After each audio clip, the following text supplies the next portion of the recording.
Gear Tasting Radio is brought to you by Imminent Threat Solutions. ITS provides knowledge that empowers individuals with indispensable skill sets to explore the world and prevail against all threats. Right now, as a special thank you for all podcast listeners, we're offering 10% off in the ITS store. Simply use the code GTR to save 10% at store.itstactical.com.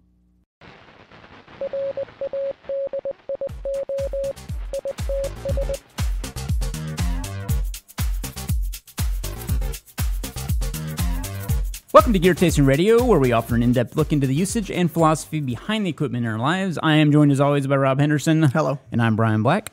Today, we are going to talk about a topic that Rob has. Yes. So we're past Thanksgiving. We're one holiday down.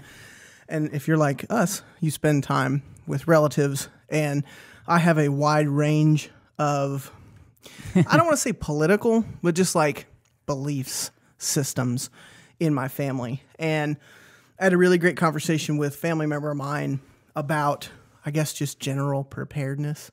Nothing too specific, but more on the lines of, she just asked me honestly, why are you into the things you're into? Yeah. And I had responded honestly, and I think a lot of people have a knee-jerk reaction to be like, oh, you think something different of me, so I'm not going to listen to you. Mm-hmm. And it turned out that we're not as far divided as we think we are. It's just maybe you have a different name for something, like being prepared when the power goes out. Yeah. That doesn't mean that you have to be a crazy prepper as people think.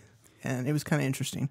No, I agree. I think there's a lot of that floats around, and that's what is hard about kind of pushing the knowledge and skill sets that we do, is that people aren't receptive to that at first. It kind of takes some explaining to say, well, this is why I do that. And they're like, oh, I can see that. Yeah. And it's usually somewhere along the lines of like, oh, it's Boy Scouts for adults or something like that. It's when you're trying to explain it, you're like, well, it's like scout skills. Like, what are Boy Scouts? And that's really the closest thing that some people know for that. So, it's kind of a common way that I've explained it before. Yeah. So I hate using that, but sometimes I can tell if I'm not reaching somebody that I can maybe throw that out and maybe they'll understand. Yeah. But yeah, at the end of the day, really it's just being prepared for whatever happens. Yeah. And I think a lot of people pretend that they are. And I'm not saying that the people that actually do prepare and think about scenarios and store stuff away, that's not the group I'm talking about. I'm talking about people that just kind of think it in their minds and never really do anything to be prepared. They're just like, oh yeah, I'd probably be okay. Yeah. It's like they don't even want to do the brain work ahead of time to figure out what they're going to do. So. Well, the best example I have for it is we were opening up a box and someone was looking for a box cutter. And I pulled out a pocket knife. And oh man, you would have thought like, they just don't expect you to carry something like that. Or like a flashlight. Same thing. It's like, why do you carry a flashlight? Man, every time I throw out the flashlight, everyone's like, you carry that in your pocket? I know. I'm like, yeah, man. Like, hey, it gets dark at night. Right. And the question is always, why? It's like, are we not trying to open this box right now? Yeah. That's why I carry a pocket knife. Is it not dark upstairs? I don't want to have to find the flashlight, or I don't want to have to find the light switch. It's just simple stuff. Turns out that I do stuff over and over again, and I don't want to do it anymore, so I put something in place to where I don't have to do that anymore. Yeah. Do you need a pen? No, thanks. I've got one. We're good. I've got one in my pocket. Thank you. Yeah. So I think that the idea I had was like how to talk to family. Well, that's a good relationship too between the things you carry in your pocket and how you prepare, because that truly is the same. It's in the same mindset. Yeah. So maybe relating it like that to somebody like, well, I store food at home because it's just like carrying a flashlight in my pocket. I know that at night it gets dark, so there's probably going to be some time and place that I need a flashlight, and I'd rather have one with me. Yep. And then I'd rather have it and not need it than to need it and not have it. Right. So. And I had asked the question, what do you do before a big storm hits? And they say, oh, I'll usually go to the grocery store. Yeah, what if you had already gone to the grocery store 6 months ago? Yeah. And now you don't have to worry about it. Oh, yeah, I guess that would be a good thing. Yeah, you can just do the stuff that you're already thinking about doing a little bit ahead of time. It doesn't take a lot to plan for what would happen. And it just helps because they get to understand, oh, it's not like you expect a certain thing. It's just you expect anything to happen. It doesn't necessarily have to be a specific event. Yeah, and just like, we could kind of go down a rabbit hole with pocket knives and things like that, but I try to make sure that whatever I'm carrying can work for multiple applications. So Like my pen could be a defensive weapon if it needed to be, but I don't carry a defensive pen. I don't. Right. I don't want the implication of something happening and now I've got a pen that I knew was a lethal weapon or something. Right. I'd rather kill him with a Bic than, right. You know what I mean? Yeah. Like I'm not going to kill anybody with a pen, but at the same token, that's what my thought process is. If you do, you know? this will then be Exhibit A. Yeah. The evidentiary hearing where it's like he actually talked about this on a podcast. And truth be told, I'm really kind of even skeptical of carrying a tactical knife, if you will. Like, sure. I carry different knives on a regular basis. Like, I mean, for instance, like right now, I've got that Benchmade in my pocket. Yep. And it's a very unassuming knife. It's blue, so I mean, it looks outdoor. I don't know. It looks civilian-esque. Normal. Yeah, normal. If you could put that tag. And to however, I engraved the logo on it, so you know, there's always that. That's a great scary point, skull, but you might have to defend that in court someday. You know, so. But if somebody saw this sitting out, it would be like, oh, it's a pocket knife, as opposed to carrying something like a switchblade. Mm-hmm. You know, it's something that, and there is something to be said for carrying things that are unassuming. Mm-hmm. Like with a pen, just carry a normal pen. Well, and that's the thing too. You know, you can get one of those. Whatchamacallit, we've talked about them before. Parker Jotter. Thank you. The $10. Parker Jotter. Yeah. The best. Stainless steel body. I mean, it's strong. So, I mean, even the pen I carry in my pocket, I could do something with it too if I had to. It's more like I'm not going to try to use a Kubotan on John Hurth or anything, but sure. you know, it's one of those things too. I can't carry a Parker Jotter anymore because I can't stop clicking it. Yeah. Reenacting the GoldenEye, because it's the pen from GoldenEye. You can, you know. Yeah, I used to carry one religiously, but I couldn't find an insert for those that I liked that wrote properly. So, and that's how I judge a pen when I carry it. Like I carry it for the ink cartridge that's in it. So, if it can fit an ink cartridge that I like that writes fine enough, I'll carry it. So that's why, you know, like I switched to that Mont Blanc pen, and people give me a lot of shit about that. They're like, "Oh, you're carrying a Mont Blanc? That's an expensive pen." I'm like, you know, these are the same people that carry like $1,000 pocket knives. Right, exactly. But I've got the expensive pen in my pocket, right? I happen to write for a living, so I'm sorry, you know. Stop casting stones. But you know, the reason I bought it though is because of it's an extremely fine tip point. It's ridiculous, and I really like it. Yeah. So yeah, but that's why I have it. But anyway, it's like a hard polycarbonate material. So you know, I haven't necessarily thrown it through a wall or anything, but I know that if I had to, I could at least. It surprised me because I snap some of the necklace. When I hear the name Mont Blanc for pens, I think like fine instrument type thing. I don't think durable, and like handling that pen, I'm like, wow, this is sturdy. Yeah. This is a nice pen. Yeah. Well, I really like, and also I like it because the clip lets it sit low in the pocket and things like that too. So there's some other implications of why I carry that, but I like to look at things that I carry as multifunctional, like even the flashlight, you know, while it's a diversionary device to, you know, allow me to move out of the point of attack, also it's used for finding my keys if I drop them, you know. When I drop stuff on the floor. Yeah, exactly. Constantly. So, yeah, I'm always using it in some form or fashion. So I was like, I can't really see that. Whoa, where'd you get that? Right. Yeah. Well, and I think that's the number one thing when communicating with people who are maybe against the idea of that. And I don't know why it's such a weird vibe that you get from something like carrying a pocket knife. I think it's just kind of a fear thing that they've developed. But the number one thing that I've found that helps ease people is you just open yourself up for questions. Because what I find behind the veil of like, ooh, that's scary, is also like, but I have some questions if you don't mind answering. And they'll ask, you know, like, are you able to carry that legally? And it's like, yeah, of course. You know, if you actually research the laws and stuff, you'll find that a lot of what you think you know is probably hearsay. And when you start to dig into it, you realize, oh, okay, that's not that big of a deal for someone to carry a pocket knife. You know, it's not as different from a box cutter. Well, I feel like that's why people don't carry a tourniquet or anything like that too, is they're afraid of the legal ramification of actually using it. Right. Can I get sued for that? Right, exactly. You know, does the Good Samaritan law apply for a tourniquet? Well, yeah, it's rendering aid. Yeah.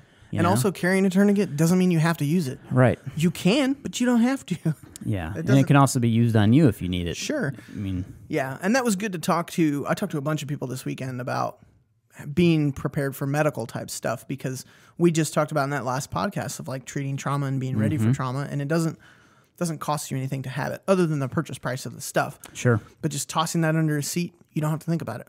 You can just be ready. Yeah, and that's how I view a lot of the stuff I carry too. I mean, I try not to load down my pockets, and I probably carry less now than I have before. Like, I've tried to continue to slim down what I carry, but it's tough. Yeah, and it's tough finding the balance of staying prepared and staying agile, if you will. So, Right. Yeah, not being weighed down with 10 pounds. Right, of when stuff you in lift your pocket. pants up, you're like, oh man, that's nuts. Yeah. Hang your pants up, and I'm just going to pop right back into these tomorrow. Yeah. So I'm just going to hang them up. Yep. And like, oh wow, Already ready with my bat belt Yeah. accessory stuff. Exactly. Yeah, I've gone back and forth on that too, of whether to keep that, like, it's like a firefighter. You know, you just like Right. pull out of your uniform and be ready to pull it on in the middle of the night if you had to. But I don't go quite that far. yeah, we had a discussion the other day, if you remember, about the pants, socks, boots We did, thing. yes. I So- actually changed up some of the stuff that I did under you? the bed. Yeah. I moved some of my stuff around because we Well, were talking about that. Yeah, so I think the premise was that you started talking about being ready at night with clothes by your bed and Yep. what would you put on first. Yep. And I was saying that in Buds they taught us pants, socks, boots because and Ron was like, that doesn't make any sense. Why is that? Well, so pants, at least your junk is protected and you can move out if you had to. You know, socks, at least your feet are now protected and you can move out if you had to. And then boots, now, you're fully prepared and screw the shirt, you don't need it, that kind of thing. So that was the thought process behind it whenever they explained it to us. But I don't know, it does make sense, and I always keep at least a pair of pants by the bed. So Well, and the big change I made is I took the boots I had and put them in the closet, and I put a pair of pull-on boots. So there's no laces now. I can just take my socks and put them in the boot and pull the boot up, and I'm done. So that's cool. that helps to be. You don't have any of those speed lace boots that... No, I don't. Well, I choose those Solomon Speed Crosses every time. We did that Go Ruck event, and I told myself going up to it, I'm going to wear those Loas. I'm going to wear those Loas. And the day before, I was like, I'm going to wear those Speed Cross. And every time... Yeah, dude. I get burned. I get blisters. I get a bunch of problems. So those just sit. I'll do those on like going to the range, that kind of stuff.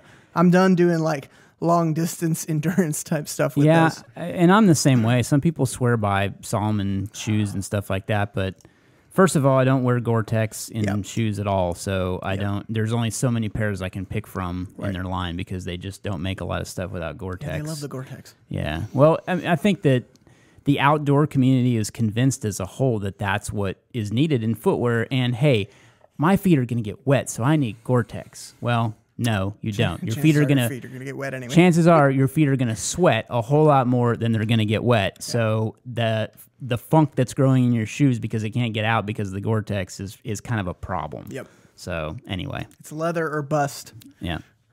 I swear by that too. But yeah, so that's what I changed up. And I didn't really get into that kind of stuff, but I think the best thing that I found to do with people who are like dissenting opinion is to just tackle it from a power goes out or like earthquake. A lot of my cousins live in California, which explains a lot of the viewpoints, but earthquakes, that kind of stuff happens. Yeah. And just be ready for that stuff. And you're not trying to convert anyone, but to me, it just settles down the holidays. Well, I mean, I like the premise of asking a question, which I think you're kind of saying, just like, well, so, hey, you live in California. What would you do if there was an earthquake? Do you have a plan? Well, of course I have a plan. Well, what's your plan? Yeah, that's not calling the police. Yeah. Or calling the fire department. Well, first I've told my significant other to call 911. Right. And then, like, hey, they already know what's going on. They don't really... But that, honestly, like, that's one of the very first things when you take the Red Cross course and stuff is they tell you, like, designate someone to call 911 because you think somebody's going to call and then it just doesn't end up happening. True. So, That's like, very true. People may not have thought about calling 911. So it's like, I was talking about earthquake, but yeah, I get it. No, I know, but like designate someone. Yeah. But it's that kind of stuff that you can get the wheels turning in their brain of like, I've never thought about that. Just leave somebody with like, do your own research. And that's my biggest thing is I don't have to wonder what the law is. I can go look it up. All that stuff is available. Yeah. You know. Well, I mean, just leaving them with the idea in their head could be enough too. You know, Sure. just having the discussion with you and you asking those questions gets people's gears turning, and whether or not they thank you at all for the information or whether they care at the moment, at least they're thinking about it, and hopefully in the future that thought will come back and it'll, help them be more prepared. But Yeah, you catch more flies with honey. There you go. I don't know why you're catching flies to begin with, but Yeah, I know, and I never understood that. But maybe they're in your house? I don't know. yeah, maybe You tried the water bag trick, like hanging a water bag over the door when you have flies? No. Or when you open the door. Do they crawl in it? No, they won't come past it. So if you hang a plastic bag or like a Ziploc full of water above your, let's say your outside door, Okay. and you just leave the door open all day, you won't get flies in. And it doesn't have to be open or anything? No, it's just with water. Why? Are they like So scared of water? I think that it magnifies what they see, and it like screws up their vision, and they won't go that way. That's what I mean, I could be totally wrong. That's interesting. I'm going to have to try that. Yeah, I'm going to have to look it up now because I really want to know why they don't come in. But I'm pretty sure that's what I remember. But Toss in some garlic. You'll keep out vampires, too. there you go. So 2 in 1. Garlic and bags of water. Because that's super on topic of what we're talking about right now. Whatever. I don't know. We've meandered. We're talking about EDC. Yeah. No, I mean, I think having a conversation with people is good. And I mean, I struggle with my parents. Yeah. They're not prepared for anything. Yeah. You know, same with, my grandma too. They're just, I don't know. They would probably call me. They might not. It's kind of weird. They kind of call me after the fact because my grandma's very self-reliant. Yeah. She lives with my mom, and she's very cantankerous, likes to do everything herself. And I'm always like, well, just call me. I'll come over and help. And I never get the call, So literally a tornado came to their house the other day. Tornado came to their house. No, that was dumb. I don't know why I just Like said a tornado salesman? A mini twister kind of thing, wind event hit their house. It caused a couple of trees to fall into the roof. And it was raining at the time. They had huge limbs, crushing their house. It actually came through the roof into a room and everything. It nearly missed my mom. Yeah. But I didn't find out about that until my sister texted me, hey, did you hear about the tree limb that fell? I was like, what? But yeah, that's an example of that kind of stuff happens, and I appreciate that they're self-reliant enough to not have to call me. And maybe that speaks to the nature of what we're talking about. They feel secure in what they know how to do. But yeah, I mean, just even things like that are freak accidents happen. Yep. So yeah. Well, and that's good to know. But at least they know you're a resource if they did need it. Yeah. Which is good. And I try to be, but I can't exactly pack a bag for everybody. You know what I mean? So, and I think that almost crosses the line for a lot of people because you'll push a lot of people away. True. I mean, I find that even happens with people's significant others to where you're like, hey, I packed this bag and I put it in your car. And it's like, this crap again. Guilty. Yeah. But you can't do that for everyone because at a certain point it does cross a line of, they can handle their own things and you can't do everything for everybody. But the more you can share just the knowledge aspect or just the resource aspect, like, hey, did you see this latest article on Preparedness Month? You should check it out. The other thing too is that I used to get that from my mom all the time. She was big into something. I can't remember. It was a certain topic she was trying to get me interested in, and she would send me forward emails all the time. And it got to the point where I was like, Mom, please stop sending me these. Thank you. It pushed you away. Yeah, it did. Yeah. It was because there was that repetitive nature of it. Yep. So you're right. I mean, that's a good point to bring up too, is that trying to slam it down somebody's throat, or even what you feel is a friendly reminder. Right. Someone's like, oh, not this again. Yeah. Crazy Uncle Rob. Yeah. No joke.